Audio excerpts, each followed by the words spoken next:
চাপ দেবেন সেগুলো বলছেন।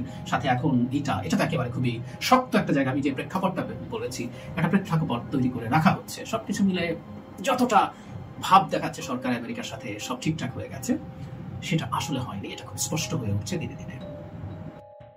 চারিদিকে পাহাড় আর পেছনে সমুদ্র, অভিযোগ রুহুল কবির রিজভীর। বিএনপির সিনিয়র যুগ্ম মহাসচিব রুহুল কবির রিজভী বলেছেন, আমরা একটা কঠিন সময়ের মধ্য দিয়ে দিন অতিক্রম করছি।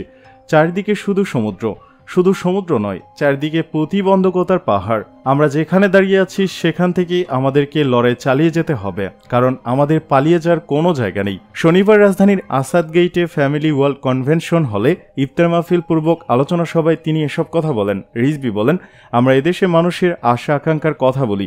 সরকার নিজের স্বাধীনতা বিকিয়ে দিয়ে ক্ষমতায় থাকতে চায়। বর্তমান সরকার প্রতিবেশী দেশের আশ্রয় প্রশ্রয় নিয়ে অবৈধভাবে ক্ষমতা জবরদখল করে আছে। এটি কোনো বৈধ সরকার নয়, এটি একটি ডামি সরকার।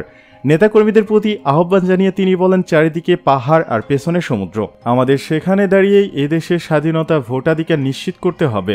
নির্বিঘ্ন ভোট দিয়ে আমাদের পছন্দমতো ব্যক্তিকে নির্বাচিত করতে পারি, সেটি নিশ্চিত করতে হবে। মধ্যবর্তী নির্বাচন প্রশ্নে যা বললেন ওবায়দুল কাদের।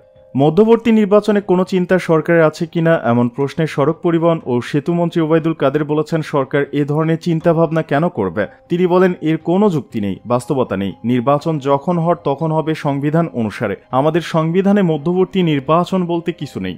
রাজধানী সচিবালয় মন্ত্রণালয় সভাকক্ষে রোববার বাস rapid transit BRT airport Gazipur প্রকল্পের সহজ অংশের আওতায় নির্মিত 7টি ফ্লাইওভার যানবাহন চলাচলের জন্য উদ্বোধন অনুষ্ঠানে প্রধান অতিথির বক্তব্যে তিনি এসব কথা বলেন। বিএনপি ভারতীয় পণ্য বর্জনের নামে আমাদের অর্জনকে ধ্বংস করতে চায় মন্তব্য করে ওবায়দুল কাদের বলেন, বিএনপি নেতারা আসলে এখন ব্যর্থতার জন্য নিজেরাই ক্লান্ত। তাদের কর্মীরা হতাশ। নেতাদের কারো সঙ্গে কারো কথার মিল দেখি না। মঈন খান বললেন, গণতন্ত্রের উদ্ধারে ভারতকে সহযোগিতা করার জন্য।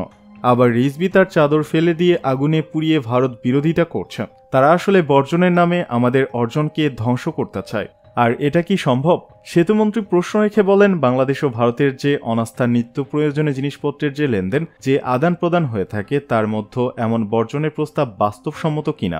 এক একজন এক এক কথা বললে কোনো জায়গা থেকে নির্দেশিত হয়ে বলেছেন, এমন কথা বলার নির্দেশ থাকে না। লন্ডন থেকে নাকি অন্য কোনো জায়গা থেকে অনির্দিষ্ট হয়ে বলছেন কিনা তা বলবো কি করে, যোগ করেন ওবায়দুল কাদের। তিনি বলেন, এখন আমির খসরু বলেন একটা, রিজভী বলেন আরেকটা, আবার মঈন খান বলেন ভিন্ন কথা। বিএনপির এক এক নেতা এক এক সুরে গেয়েছেন।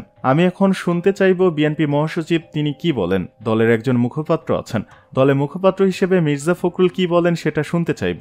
হাফিজ সাহেব কি বললেন, রিজভী কি বললেন, মঈন খান কি বললেন, আমির খসরু কি বললেন সেটা না। আমরা মির্জা ফখরুলের কাছে জানতে চাইব, যেহেতু তিনি মহাসচিব। বিএনপি নেতারা কারো কাছ থেকে নিশ্চিত হয়ে বলেছেন এমন মন্তব্যের জবাবে তিনি বলেন, এক একজন এক এক কথা বললে কোন জায়গা থেকে নির্দেশিত হয়ে বলেছেন এ কথা বলার কোনো উপায় থাকে? এক একজন এক এক কথা বললেন, এক সেন্টার থেকে তারা সব শুনছে। তারা লন্ডন থেকে নাকি অন্য কোনো জায়গা থেকে, তাদের ঠিকানা তো লন্ডন, সেখান থেকে শুনলে তো এক কথা শুনবে। সূত্র দৈনিক যুগান্তর।